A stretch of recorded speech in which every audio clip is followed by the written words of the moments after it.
Is the Cardiff City phone in. Thanks very much indeed once again to Steve Wiggy Wiggins for doing a great job in my absence last week. Really much appreciated. On the panel tonight we got David Collins, who writes for Prost International Sport. Good to have you on again, David. Richard Davis in a 1994 City away shirt. I think that's correct, 94-95. And Steve Thomas in the shirt, the greatest shirt the Cardiff City have ever worn in the history of the football club. But there we go. So a nice panel tonight. I want to start off by talking about the Arsenal game. It was a really weird one, actually, Steve. It was a bit of a weird one because it turned out it was almost like a youth match in the end between the two sides, because with the Premiership sides in the Virtu Trophy, obviously they put their under-21 sides out. Interestingly, they're not doing very well. I think it's only West Ham have gone through to the next stage off the bat. We'll have to have a look at that. But didn't our kids do well, because there was such a young team we put out. I mean, I hadn't even heard of some. So we're playing in the squad I hadn't even heard of. It turned into a great match, didn't it? It certainly did. Really enjoyed that. Richard said before we went on air, it's one of the best games we've seen this season. I think it certainly was. I mean, I think Arsenal would point to the fact that a lot of their players were missing as well, because they had a lot of international call-outs. However, you have to remind that Arsenal have one of the strongest academies of any team, not just in this country, but in Europe and possibly even the world. And they had some very, very useful players. And we all know it was a really good performance that we all really enjoyed. So hats off to them. I don't think any of us were expecting it, frankly, but they turned in a really, really good performance and a good win. And it was hammering down the rain as well. So it was the pictures of the event, show the kind of the circumstances. Richard, what made it so enjoyable for you? I just think it was going back to an era where tackles are being made. There wasn't much rolling around. The referee let the game flow. The ball was going out wide. It looks like we got a couple of talented wingers, which, are quite happy to try and beat a man, get a ball in. But even in the conditions, the conditions are quite difficult probably to pass the ball around, but we look quite comfortable on the ball. And it bodes well, because I think when I saw the lineup, I remember looking at it and thinking, like, we got numbers like 50 onwards, like number 65, and you're just thinking, well, this is possibly going to go one way, isn't it? So it was a nice, pleasant surprise. So obviously, Steve mentioned that, Arsenal have got a wealth of talent throughout their age groups. So, and really, this is the unknown, because these are players, apart from a couple of them, have had some sort of like former first team experience, probably in the FA Cup last year.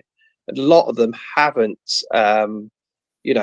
we haven't seen before. So it was great. I just thought it was a really entertaining game of football. Flow from end to end. And we nicked it at the end. To win 3-1. Well, I think considering we were bottom of the group before, when the game started.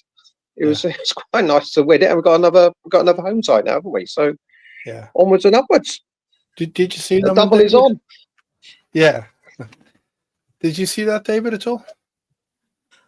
I didn't go to the Arsenal game, but I did go to the Newport County game. Yeah, because that's what's weird. We lost Newport, and then we do this, I just thought the Newport game would be an interesting fixture. And we had a very strong team out in that game. We finished the game with almost the sort of side we would have out on Saturday against Northampton. But, Newport absolutely battered us and thoroughly deserved to win.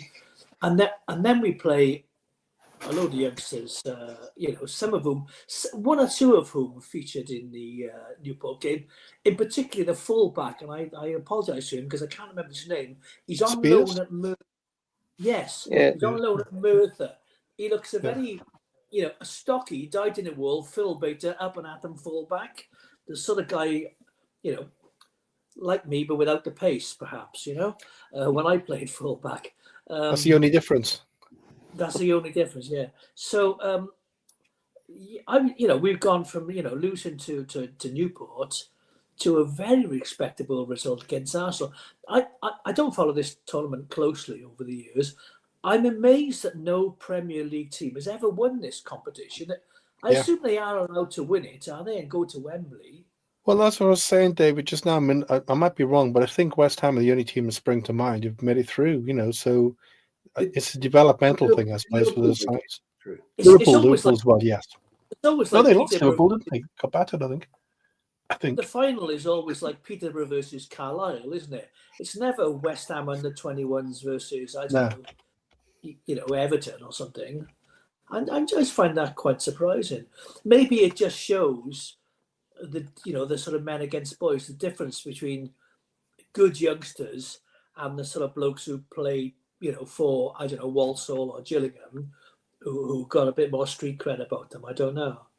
But yeah, we got Wimbledon at home, is it? Yeah. It is Wimbledon. AFC Wimbledon at home. Well, that's a glamour tie, isn't it? Pardon? That's a glamour tie. Yeah. Well, I think he'll play a similar lineup. It'll be interesting. Like, the further we go into the competition, will he? It depends whether it jeopardizes the promotion campaign. Yeah, well, it's interesting actually, Dave. Maybe we'll spin around on this. It's quite interesting to me. I tried to watch it. I was in a village house in Portugal, and I tried to watch it. I'm just like buffering like crazy. Like I couldn't watch it, but I was just excited by the scorelines coming in. I gave up a 2-1. I just couldn't get it anymore. But we're going to talk about Wales a little bit on later on, and also about the Wales under 21s and whatever, which a lot of Cardiff City players are linked in it. And what is how excited are you? And maybe we'll spin around on this, David, in terms of the young players that are coming through. I mean, do we take the fact that we beat Arsenal, which Steve said it's got to be right, one of the strongest development teams in the UK. They've got to be, because it's Arsenal. I mean, it's are we still excited and thinking that moving forward, the great days are kind of coming with our current stock of youngsters? Well, we are, but I was listening to Jason Perry on Radio Wales, and he made some very sensible points, as he often does. And he said the guys are learning on the job.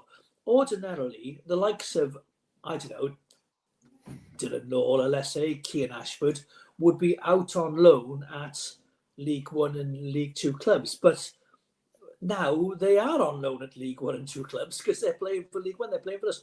And they're learning on the job, and they've got to make mistakes. Part of me wishes we had, I don't know, a Steve Morrison or, dare I say, a Tom Lockyer, in the heart of things. But then would that detract from the dynamic of it all? Because all these kids are, you don't win nothing with kids, but all these kids are growing up together. And if we can be patient for a year or two, maybe we will be the greatest team in football the world has ever seen. But I mean, we had 5 players in that Wales squad on Saturday. Yeah. Two of whom finished the game. Yeah. Steve, do you watch a lot of the cities under younger age range matches? I don't, which is why I was so pleasantly surprised at the performance against Arsenal. I think to come back to the question that you asked, Steve, I think it is very encouraging that group played so well and played so well together as a team. They clearly knew their roles. They clearly knew what they were supposed to be doing. And as you said, Rich, as well, the way that the tackles were flying in, they really wanted it. They were committed to it, and they played really well. I think the future is bright. I think they've got to be taking the chance. As you say, they are. I agree with what David said there about Jason Perry's comment. They are very much learning on the job. But you can't knock the fact that we are a League One team and we had 5 players in that Wales squad on Saturday. Richard, what's your thoughts on the City kids? I think it's quite refreshing, isn't it? Because for the last, can't remember when we sort of. I think the last time we brought a crop through was probably in the late 90s of youngsters that went on to play regular, for the time, like Scott Young, Robert Earnshaw, Jarman, and a few others that sort of like made their way through. And now it looks like we got like this conveyor belt of sort of like talent, as long as it's managed properly, and our expectation. I'm agree with Steve. I think sometimes you've got to lower your expectations in terms of what these kids are able to do. Well, as Jason Perry said, they are learning on the job. And that's probably very similar to when he played with Nathan Blake and Damon Sill. When we had the sort of like the class of 92, 93, didn't they? They were chucked in because of the situation of the club. And I suppose there's similarities there that we are now dipping in, and we are using our youngsters, and we have got some talented kids there, real talented footballers. We just need to be patient. We just need that little bit of experience around them.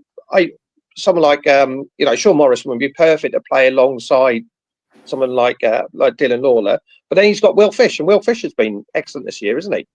Yeah. We can't forget that Will Fish has had, he's not a kid. He's still quite a relatively young professional. Yeah. I just think we probably need more in the midfield. We just need someone who can just sit there, because our midfield tends to part like the waves, doesn't it? When opposition teams attack us, the midfield sort of like goes. They tend to just bypass our midfield at times, and and then it's like shooting practice for Trot. I don't want to come on to that with David a bit more in a second, but before just go to David, so I want to talk to David a bit more about Wales as well. Dave, just say something. Richard mentioned something just before the show I wasn't aware of, which is sad news relating to a former Cardiff City player. Richard. Rob Thomas. Yeah. Yeah, very, very sad. News came out today that he'd sadly passed away, age 78. And obviously we had him at the back end of his career, didn't he? But he was a stalwart for Wales. He won 50. I think he won 50 caps in total. But he had a good career, at Swindon, and he went to Derby, and he won a title at Derby. When it was hard to win leagues. He was unfortunately. I suppose his spell with Cardiff was marred a little bit by injuries. I don't think we ever saw the best of him, did we? We had 4 years, and I think he made just under 100 appearances.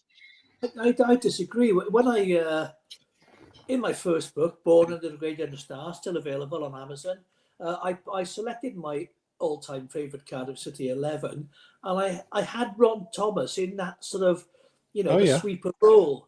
I think I had Phil Dwyer at centre half and Rod Thomas, because he was so cool and cultured in compared to the likes of, Dwyer, Jason Perry, Lyndon Jones, and I thought he was a wonderful player. I didn't know he'd passed away. That's very sad. I even went to Somerton Park to see his debut for Newport County against a team I don't remember, because he was such a good player. He was from Glencorrwg. I always remember that. Trying to type Glencorrwg, but that is sad news. He was I think they called him the Fox. He was a cultured centre half, wasn't he? He's one that could pass a ball. He used to be very comfortable bringing the ball out. Right, I remember. But he would have played at Wembley 77, Anfield 77. In that you're talking about that great shirt there. He would have played in that famous Wales red, yellow, and green kit. A wonderful player. 50. Yeah. I didn't know that. That's sad news. Yeah, I wasn't aware of it either. So obviously, our thoughts with Rod's family at this time. Going back to the Virtu Cup, it gets spelt about 17 different ways every time we see it. We wouldn't have even known about it if we were in League One. What do you think about what BBM said, David, about essentially the youngsters have earned the right to have the King's ransom in terms of starting again next time? Would you do that or not? Well, it's a way of giving them competitive first team action in a game that means a little something. The final means something, doesn't it? Wearing a shirt of Cardiff City. They're not playing in a friendly behind closed doors against Oxford under-21s. I mean, that game for Newport against Newport County, there were 7,000 fans at that game.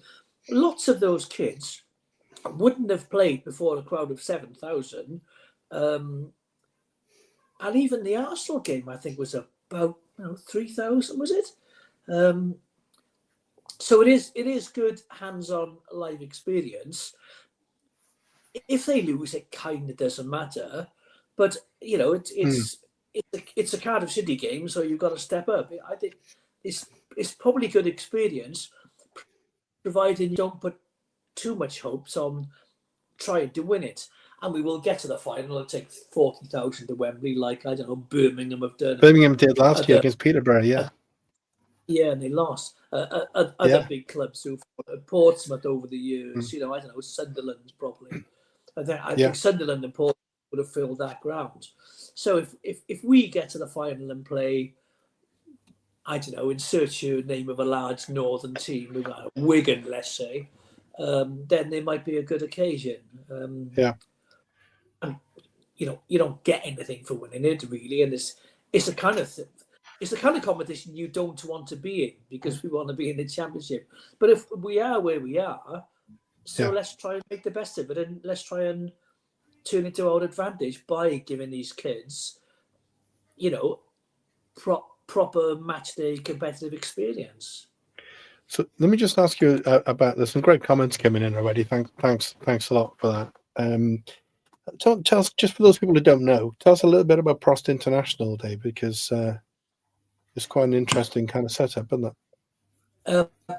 It's a website that primarily provides development opportunities for young trainee journalists, journalism students, etc. So they do two things really. First of all, they provide a platform for their writing, but also they teach the kids how to write sports reports, so that for example, you start off with a headline, James clinches narrow victory for Wales. So if the editor draws a line under that, at least you've got it in. And then you have a subheading that say, blah, blah, blah, Jordan James gained a narrow victory, blah, blah, blah. So-and-so won his 50th cap, but they'll be without Ethan Amberton in the next game.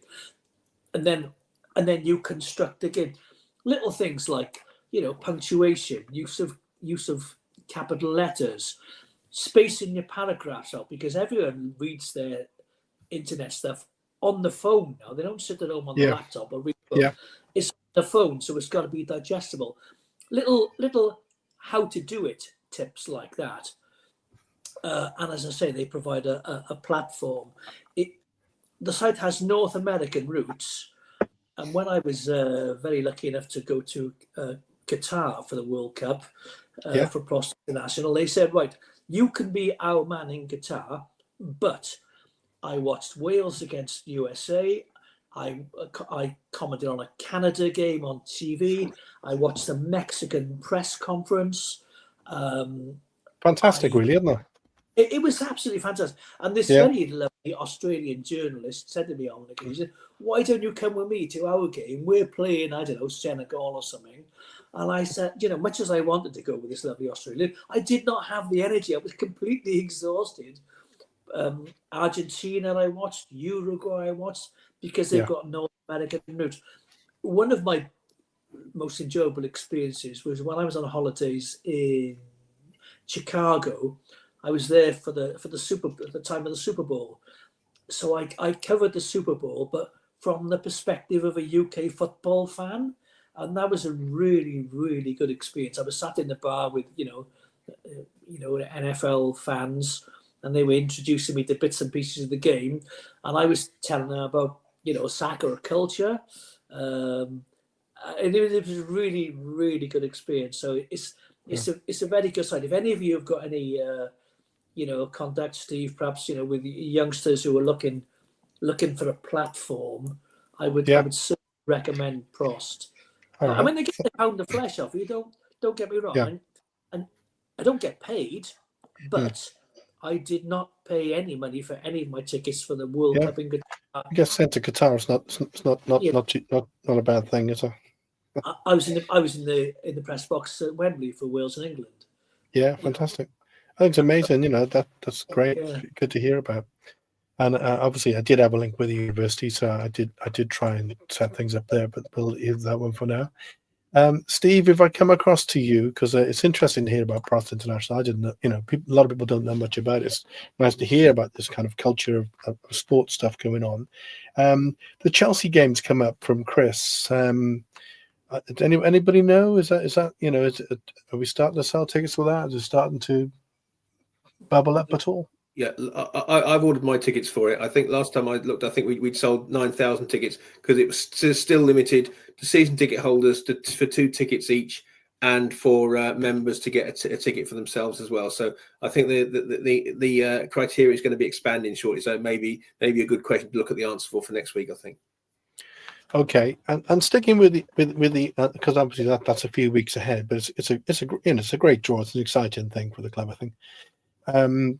Steve, we were talking a little bit earlier. I watched the Wales under-21s again. David probably has some thoughts on this in a sec, but the Wales under-21s were comfortably bottom of their group, and they were getting battered by Bosnia. Even though they looked like they looked like the better side, but it just they couldn't seem to put the ball in the net. And quite a lot of that squad are Cardiff City players.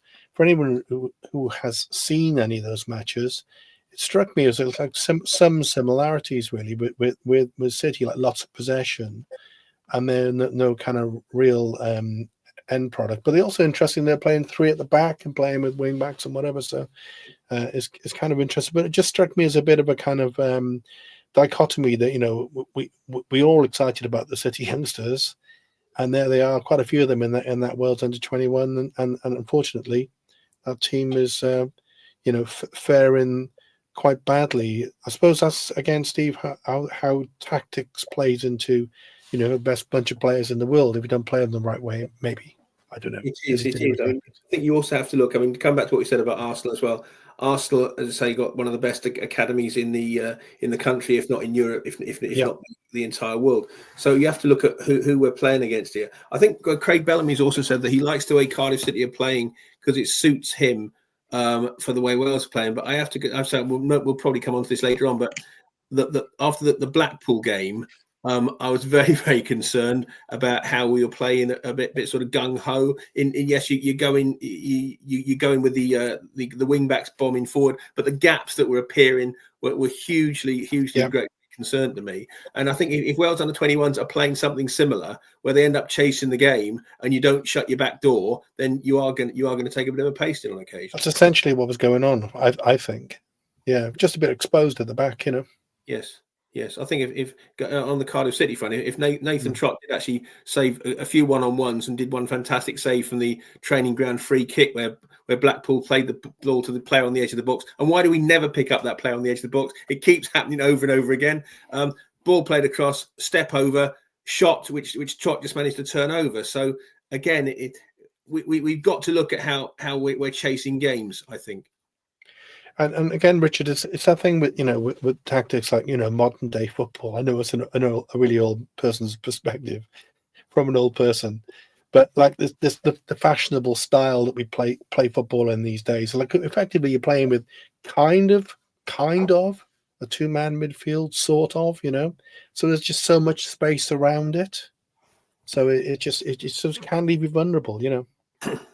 That's why I just think you do need someone who can just sit in the middle of the park, who can just basically dictate things, because I think we are, whilst we play some nice football, we overplay at times, I believe, especially when we're in the opposition box. We play it when striker can get a shot away or midfielder can get a shot on target. At least, but we'll play that extra ball and then we kind of lose. And then kind of the impetus has gone, hasn't it, in terms of the attack?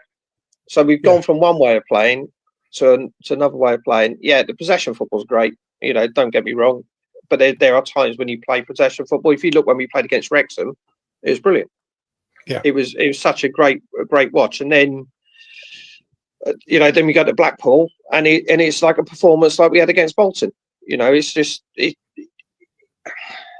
So I think certain teams are sort of like working us out, aren't they? They're working us out how we play. And they know how to nullify us, and it's up to Mr. Barry Murphy to try and get sort of like have something plan B up his sleeves on how we're going to start attacking teams, and then taking our opportunities. Because I think when we equalised against Orient, we went down the other end, and then we scored again, didn't we? I know it's just a great move of football, slow move. Capaccio ball back, and then Salek puts it in the back of the net, and we go 4-3 up. And that's we've gone from 3-2 down to 4-3 up in the space of 5 minutes. But I just think we are very much, as Steve said, we are very open at the moment, especially in midfield. And this is probably where maybe he could push Chambers and put Chambers, who plays just in front of the back four, to protect the back four, because Chambers is good at breaking up football play. And his best position last season was when he was moved I to agree. midfield. Yeah, totally agree. Yeah, that was suggested on the show the other week that we should play him. It was either Chambers or Wintle. I think he just does that. Does that holding role just in front of the back four. I think maybe to tighten things up, but more of a tweak than David maybe to tactics, because do you know what I mean? We do look a bit overrun at times, don't we? We seem to be unable, as I think Richard was saying just now. Some teams have found this out, particularly at the Cardiff City Stadium, and the likes of Burton would have just put 2 blocks of 4 up and say, well, come on, then break us down. And we don't have the wit or the intellect or the the maneuverability to unpick that, and that's happened in a couple of games. Interestingly, you said about Bellamy liking the Wales style, the Cardiff style. Excuse me. He played 3 at the back on Saturday, really, with Lawler. Yeah, he did. He did. Very similar to 21s. Yeah, I know it was a bad example because they were under pressure defensively in the main, but I think teams have slightly found us out at home, and we're doing. It seems a while since we won at home, and our away form is slightly better, but that's dragging his heels a bit lately as well. So, I like these holding midfield players. We got Wintle, Turnbull, and Chambers, and you could maybe throw Joel Colwell into that mix, but we don't seem to have got the blend. We don't seem to have worked out which 2 of those 4 fit best if you're also going to have Ruben Colwell in this free number 10 role, or if he's played in the Verdun Cup, the free number 66 role. And then up front, I guess you've got to have Salah, winger. The one, when we were saying about the likes of Morrison or Tom Lockyer, I think the one piece of the jigsaw that they're missing is an actual striker to grab goals, and this is where Robinson comes in. I think, the likes of an Earnshaw, a Chopper, or a Caldale, if you go back far enough, Tony Evans, even Steve in that shirt. Someone to grab a goal in the 6-yard box. And then that would settle the team down, and then the likes of Colwell, Isaac Davis are playing against tiring defenders who are leaving gaps because they're chasing the game. And a confident Ruben Colwell in League One would be quite an asset, as opposed to chasing the game because we can't break down, Orient or somebody. Were you pleased to see Ruben get a bit of game time for Wales? I was. I think that'll be good, and is good for his confidence.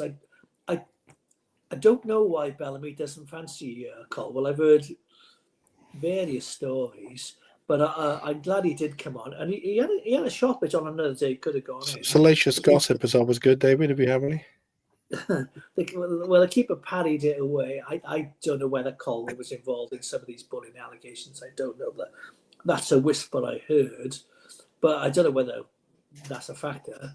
But I was pleased that he did reward him. I'm not quite sure who he's going to go with tomorrow, because we're missing an awful lot of players, aren't we? Well, apparently somebody said Rambo's available, so I can't see really? that. So apparently, according to Chris, I hadn't noticed that, but he hasn't really played much and whatever. So I think it's fairly unlikely. But be around the squad, but whether he'd be in it, I don't know. He's not in the squad, so he can't be. Surely. I know, but that's what Chris is saying. He's apparently available. And maybe he means available, as in he hasn't got a club, as well. Oh, kind of City. Yeah, generally available. Yeah. Well, I suppose it does pertain to Wales and Cardiff, doesn't it, going forward? really, whether he should even get back in the Wales squad in the future. Steve, well, let me ask you about that one first, and then I got a follow-up question. Yeah, sorry, Chris, you meant for City, yeah. So he means obviously he's available as a player.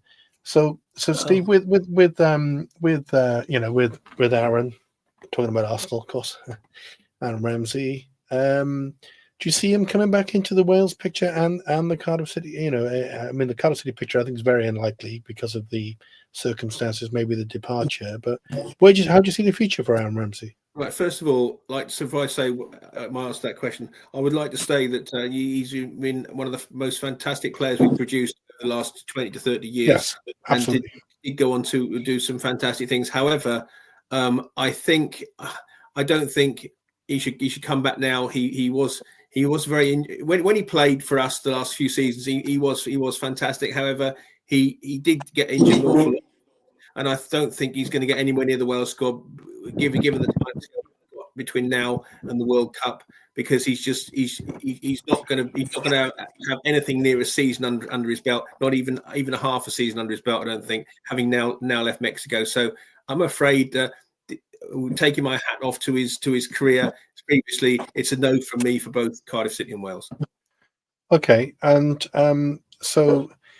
Which leads me on to the second question I was going to ask you. So, yeah, I think it's fairly evident that Craig Bellamy has a good relationship, friendship, and respect for Aaron Ramsey. Moving on to Craig Bellamy, there seem to be mixed feelings about him as a kind of personality and as a football manager.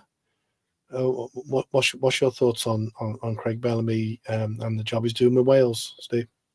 I think he's doing a good job with the squad that he's got. We are unfortunately always comparing to our golden generation from 2016, and I think that it's really, really difficult. If you compare to where we were 30, 40 years ago, it's a completely different scenario. It's not going to be the same position as before. I genuinely think we'll do very well to qualify for the World Cup. I think tomorrow's going to be a very tricky game with North Macedonia not having lost any games. They've drawn twice with Belgium. So I think it's going to be very, very difficult to get into that playoff place. And I did read on the internet this week that if there'd be 4 pots for the playoffs, if we do come second, we'll be in pot 2 and we'll play at home against the team in pot 4. If, however, we are in pot, if however we don't win tomorrow night, we'll be in pot 4 and we'll have an away game against a pot 1 team. So it's going to be very, very difficult if you don't win tomorrow. And do you know, maybe it's an unfair question, do you know the likely teams that we might come up against then? Say for example, if we win, it's to be determined at the moment. It looks like Italy might be in there, for example, if we were to lose it. One of the teams I noticed in pot 4 is Albania. Yeah, I think they gave England a good game, though, didn't they? Absolutely, yeah. Another one I think could be Bosnia, but I wouldn't want to stake my life on that. So yeah, I don't think there's going to be any sort of pushovers in it. Whoever we get. Yeah, and the other thing with firstly, Richard, any thoughts on Craig Bellamy?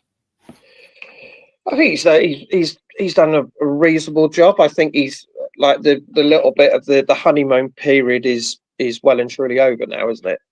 In terms of some of the results that we've had, we've lost a few. We've lost a couple of games now, haven't we? And he seems stuck on. He wants to play one way, and that's how he wants to play. I just think we have got some. He can't find a place in the team for Brennan Johnson, who Tottenham paid 50 million for. Yeah, and he can't find it. He can't find a place for him. I don't know. I think tomorrow night's game is going to be very difficult because they're a good side. They beat recently last. I think their previous campaign they beat Italy home and away, didn't they? So they're no pushovers. I think we'll probably get a draw. I would say. The draw means a draw will be enough, won't it? It's enough, but that then going back to what Steve said, that gives us an away tie to the next time if we don't win. It's enough, not enough. Yeah. What's your thoughts on it, Dave? Because you follow the Wales stuff really closely. Well, one of the advantages of being with Prost is that I now have my foot in the camp with the FAW media. guys. So I do get invited along to these. Excuse me, my iPad is in need of recharging, which is why I had to fiddle We all about need with this. recharging, David. We all need recharging on a Monday night. So I get invited along to the press conferences to launch the team, etc., announce the squad, and Bellamy comes across very, very well.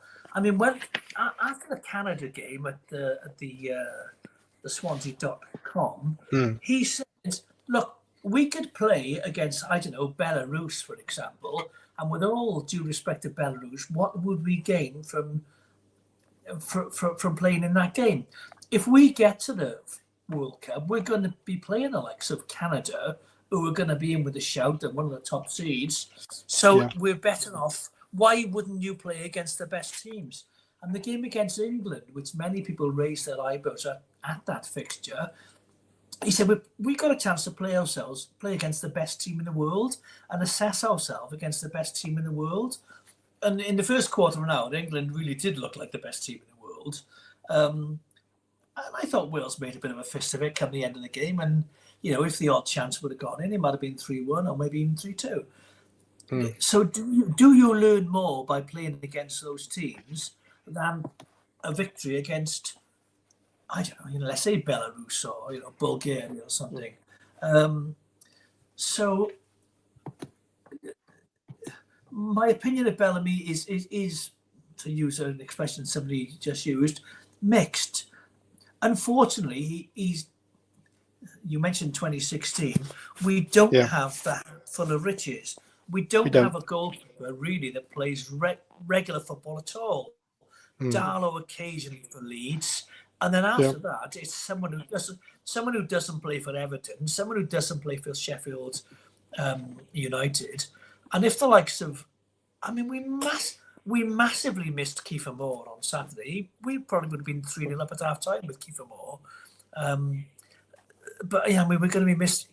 You take out, Ben Davis, let's say Roden, Joe, Ambatu, and all of a sudden you fill in the gap with Josh Sheehan of Bolton Wanderers. With all due respect to Josh Sheehan, is he an international footballer?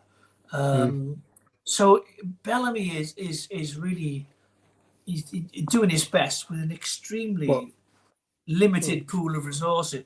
It reminds me of a little of the John Toshak era when Tosh had to throw in the youngsters, and then we saw the fruits of that policy for the next we did 10, and 15 years. There's a couple of things there I want to ask you about. What firstly with John Toshak, he's an interesting character. He's an ornery, that's a good word, a kind of character, can be quite terse, quite difficult, diffident kind of character, but I think he was kind of revolutionary, really, in the way that he approached the Wales job. And I do think we're reaping the benefits of that, years later. Not everyone's cup of tea, in inverted commas, John Toshak. But the same also applies to Craig Bellamy. We don't know the history of actually what happened at Cardiff City, but some things didn't go as planned, and there has been some sort of aftermath with it. But again, he can be, and I agree with you, in press conferences it comes across really well, but he has a kind of a reputation that travels with him a bit, David, doesn't he? Well, he's played for some of the top clubs in Great Britain, and he's been sold by him as well. And I know he had an injury crisis, but he's played for, I don't know, Newcastle, Celtic, Liverpool, Man City, Cardiff City, and he's been sold by them all. So from a fan's point of view, he reminds me of Robbie Savage. Great if he plays for you, but then you do wonder if he could start a fight in a phone box, I think. Allegedly. Well, whilst I think he's matured now, and it's just, you listen to him in press conferences and with the media, it would be interesting to see what the younger players think of him, because they're pretty scared of him. Well, probably it is, and not such a bad thing, really. Yeah, it's not such a bad thing.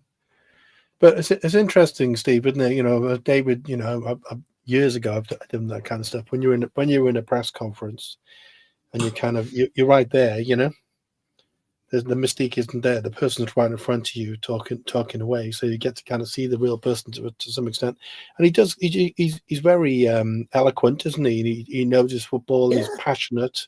You know, do you know where I'm going with this, Steve? With Craig, I mean, in the future, I'll just throw it in there because there's a phone, and somebody's got to throw it in there. In the future, Steve, you know, maybe there might be a time when Mr. Bellamy might be, you know, managing a certain club called Cardiff City, even though he's not a fan, apparently. Well, yes, allegedly not a fan. However, he did come to us twice on loan when we got to the Premier League the first time, and then he came back again and got us close. I think, yeah, it's a tricky one. I think he would be a good manager. Obviously, we don't know what happened when he left the club. We don't know if he could come back. Well, I understand that he wouldn't want to come back under the current regime, but we'll have to see how that goes in future. But yes, I wouldn't be averse to it. He's certainly done his time under the likes of Vincent Kompany and the clubs that he's been involved in. So I think he could be good for some time in the future. Yeah. Richard? Well, you never say never in football, do you? Really? I like the thing about Tosh, because I think he was being overlooked for what he started, because I think he started the whole rebuild of Welsh football. Because when we look at that team that started against Slovakia, or that squad that started against, was it like 10 of the players he'd actually capped in that squad, you know, and it's kind of forgotten in relation to what he did. Obviously, if you throw your hat in and you play a young side already, you know, and that side is then able to build together, then we reaped the rewards, didn't we? We reaped the rewards in 2016. You know, it needed other people to take it further for him, like what Gary Speed did, and then obviously Coleman did all right off the back of it. But going back to Bellamy, he's a bit of a Marmite character, isn't he? Yes. And would he have the fire to manage Cardiff City? I think he probably would do. But he obviously he has come out. He said he's not a fan. He's never been a fan of Cardiff City. He grew up supporting Liverpool. So, but why does he need to say that? You know, I mean, I don't know. I don't know why he needs to say it. Probably whether he said it more to say, look, because he's the Welsh manager, and you think, well, hang on a sec, I need to be a little bit impartial here. I don't want to upset fans from other clubs as well, that I'm not a Cardiff fan. Then fair enough. But he did. I don't think you really need to say that. You're a national manager. You don't need to say who your allegiances are, is it? So, but he is a bit of a Marmite character, isn't he? But he's sort of like probably we've seen a different sort of like Craig Bellamy as a manager, haven't we, in terms of his temperament? Because when he's a player, he was very fiery, very feisty. And then when things have gone against us on the pitch, or VAR decisions have gone against us, he's been relatively calm. Yeah. But you know, and which is I've got to be honest, has surprised me quite a bit. Well, there's a comment just coming in from Reese's good comment. I'll just stick with you, Richard, for now. I think it's well documented. When he left, regarding bullying claims with the regime, and Reese makes the point that he'd like him to go and try his hand, you know, another club, football, you know, a league club, before coming to Cardiff. Would that kind of make sense, Richard? Do you think? Well, I think he's done his apprenticeship, hasn't he? He did his apprenticeship. Yeah. He's been at Burnley with Vincent Kompany. He's followed Kompany around. So I think he's done his apprenticeship. If we're really going to go down that route, well, would we appoint Barry Murphy in the summer? He hasn't had. He's only experienced as a manager. Murphy, David, Rochdale, wasn't it? You know. So I think sometimes you've got to take that. Right. You've got to take that chance, haven't you? Not all great footballers or fiery make good managers. You know, they're few and far between, aren't they? So I'm a little. I think if the opportunity came and he was appointed, I think we'd get behind him, wouldn't we? So I just think it's. I wouldn't think you have to go away and manage another club before you come and manage us. We're not that big a club you know, in the excellence of sort of like even in the Championship, you know, we're a reasonable sized club in the Championship. There are some big clubs in the Championship, aren't there? So I don't think as a manager you have to go away and manage another team before you come and manage.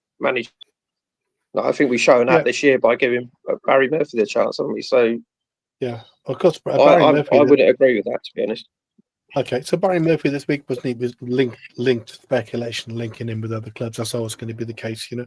Because even now we're still David, we're still fifth in the table with a game in hand. Stevenage play, I think, later in the week. If they win, that will change. But at the moment, we're right up there, despite a fairly disappointing recent spell of form.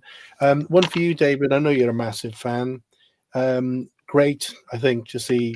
I said about the Wales under-21s, and there's like one or two players in that squad from Cardiff City who would be in that under-21s, but they're kind of too good for that, and they're playing for the senior squad. And one of them, of course, is Mr. Lawler, you know, who just looks so comfy, doesn't he, playing at international level? I posted something on our WhatsApp group recently from no less a strong body of opinion than Blokes Up the Pub. And good. That's good. Good source. Yeah. And I said Dylan Lawler's the best player in the world. Simple as that. He is superb. He is absolutely superb.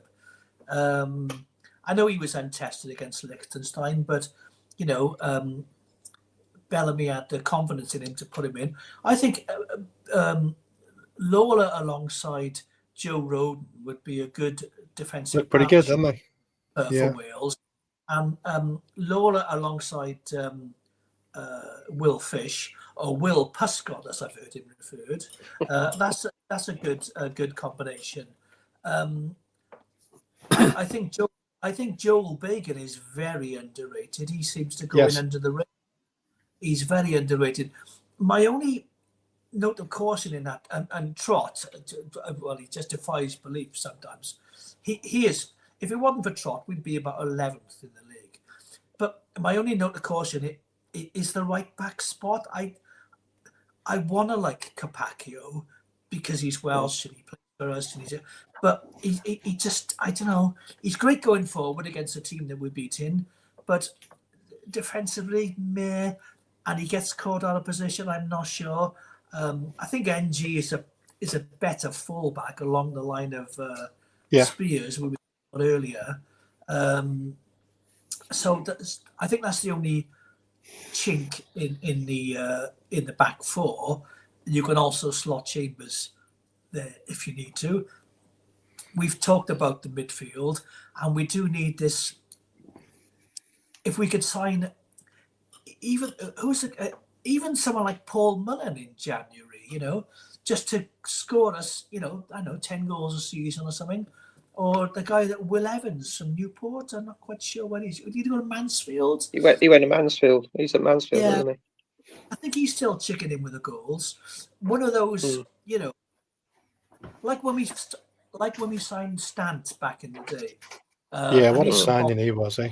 Very like Stant and Bob Atton, wasn't it? When we brought Bob Atton in as well back in 82, 83. So and after Christmas, he chipped in with 9 or 10 goals. Yeah, this is a crucial transfer window for us for sure.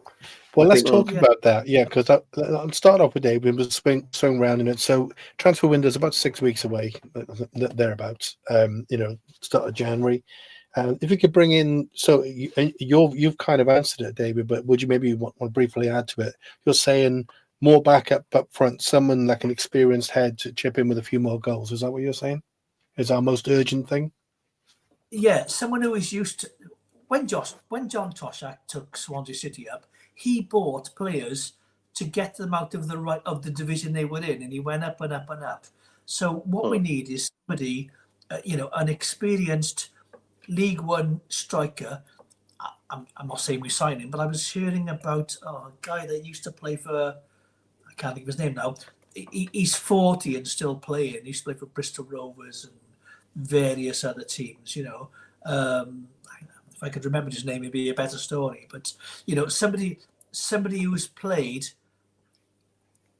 at this level, playing for you know teams, the sort of you know, a championship version of Kevin Phillips, for example. Yeah. Well, Jamie Curitin's still playing, isn't he? He's about 70 now. Yeah, not the point. That Yeah, but I know what you mean. That you know, striker who'll tip him with a few goals, a bit of a name in the dressing room to inspire the youngsters. At the moment, they're learning off each other, which is great if we've got the patience. So Richard, just since you came in, and I go to Steve then. You know, firstly, bringing in an old head just doesn't seem a very Barry Murphy thing to do, I don't think. But I do see the logic in it. Bob Hatton was an inspired signing, you know, Hatton and Hammerman and all that. If we could bring in, you know, sort of 2 or 3 positions that you think we could do with beefing up in January, what springs to mind for you?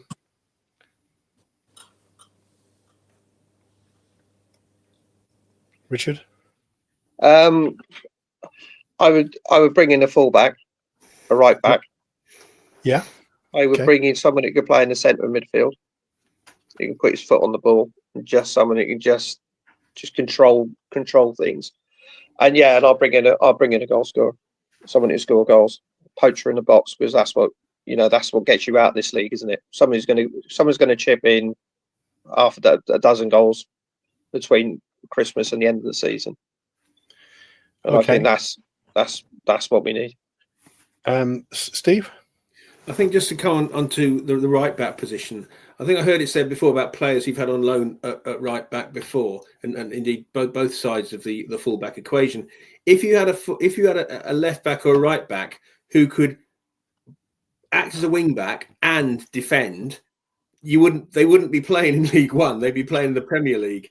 Above, because Capaccio is absolutely tremendous going forward. Link up play he's been doing with Amari Kellerman on occasions has been absolutely superb, but defending leaves a bit to be desired. Now, if we're going to dispense with a player like Capaccio, who obviously Bellamy likes, he's in the Wales squad and he does look very, very good coming forward. Yeah. We got a bit of a choice here. We had a few years ago, we had Lee Peltier, who was an absolutely really good fullback, but not very good at going forward and didn't really suit the particular types of games. Whereas you also had similar players. Like, I think when Jamilu Collins came in, we were very impressed with his first few games. Unfortunately, he got injured very early on, very seriously at West Brom, and we didn't see very much of him after that. So I think my jury's a bit out on that, because I don't think we should be getting rid of Capaccio. I think Capaccio gives us an attacking option, but I take the point, we do need to defend better there. Even leaving aside the fact that we hadn't actually conceded, we only conceded 1 goal from open play away from home this season until Blackpool, which was the last minute goal at Bolton. The only other goal we conceded away was at the penalty at Stockport. So similarly, David, you said we've not won any home games, but we lost to Burton.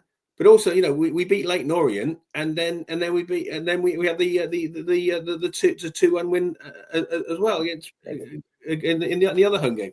But I think that a box to box midfielder we would need, and I think if you look at back to how we've done in 83, we brought in Bob Hatton, 92-3 we brought in Phil Stand. If you have a look at the way both leagues went, we were sort of mid-table. Or just a little bit above in both those seasons, and then we really pushed on after Christmas because of the players we brought in, and we're in a much better position we were in either of those seasons. And I think it would be such a shame now if we don't make those changes, we don't push on, and we don't get promoted at the end of the season without going to the playoffs.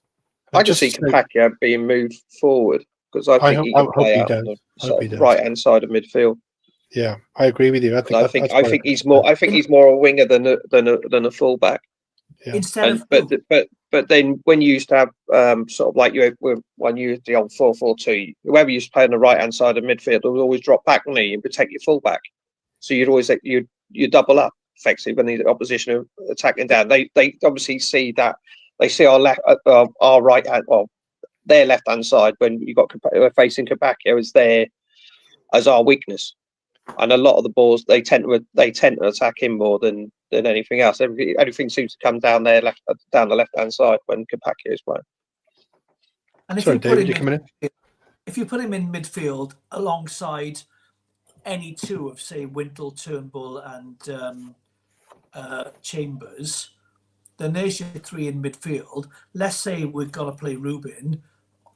All of a sudden, you need that only gives you two other strikers, which I guess is Salak, and then I know Ashford, Davis, and don't forget Tanner as well, who's probably going to come back in January.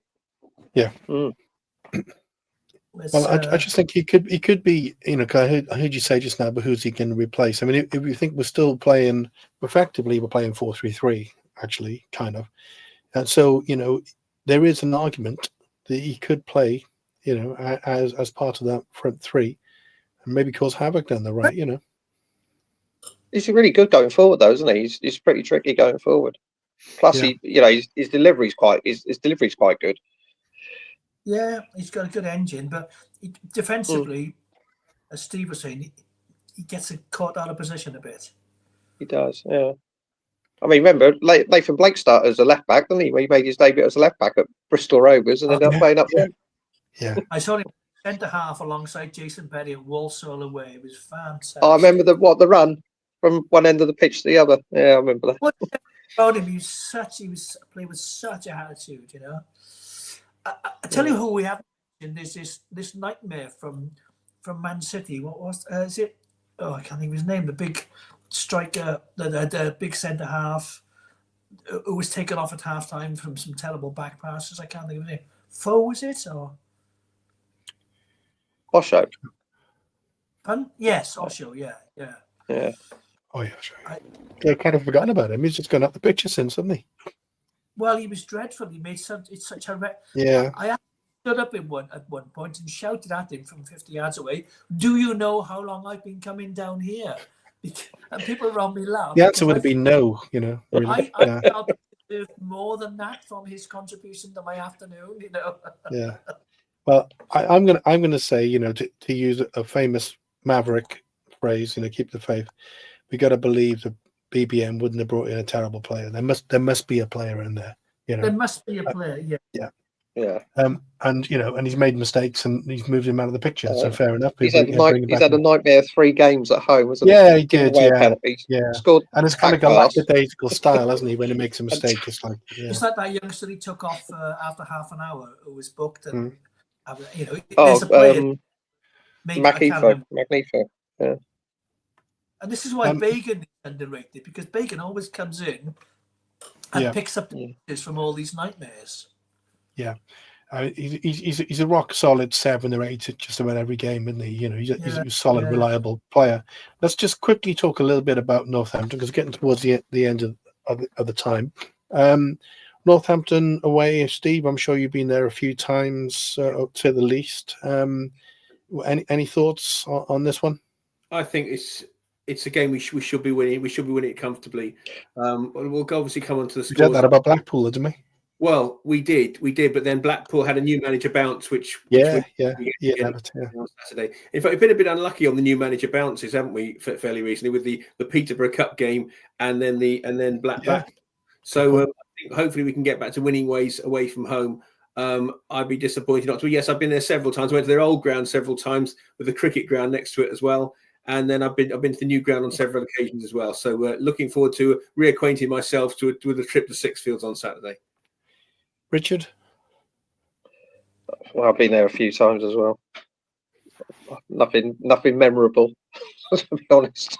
Apart from one win on a Friday night, I think that was about it. But I think we'll nick it on Saturday. I think we'll grind out a result, because they're not pulling up any trees. They're struggling a bit down the bottom end of the table, aren't they? Yeah, I think we'll win on Saturday. If we win on Saturday, of course, we're in the picture already. But a good result on the weekend. We're knocking on the door again. David, any thoughts on Northampton? No. Spoken like a true sports journalist. An inspiring game. 5 of our players are on international duty with the first team. Heaven knows how many under 21s. It's not the San Siro. I've been to Sixfields.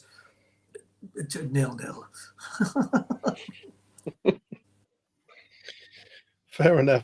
Well, good luck to Wales for tomorrow, and at least none of us are saying City are going to lose, which is good news. And thanks for a good show. Cheers, guys. Thank you. Thanks, everyone. Cheers.